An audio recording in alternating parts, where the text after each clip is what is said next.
تازہ ترین ویڈیوز کے لیے چینل کو سبسکرائب کر کے بیل آئیکن اور آل نوٹیفیکیشن پر کلک کریں تاکہ آپ کو ملے ہر اپڈیٹ سب سے پہلے۔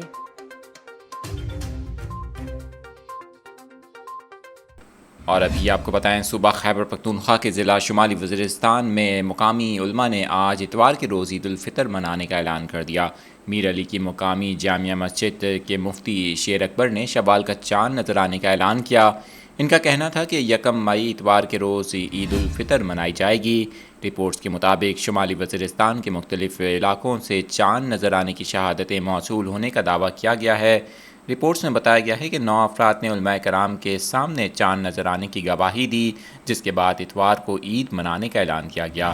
خیال رہے کہ سعودی عرب اور متحدہ عرب امارات میں شوال کا چاند نظر نہیں آیا، جس کے بعد وہاں عید الفطر پیر 2 مئی کو منائی جائے گی، جبکہ افغانستان میں طالبان کی حکومت کی جانب سے اتوار کو عید الفطر منانے کا اعلان کیا گیا ہے۔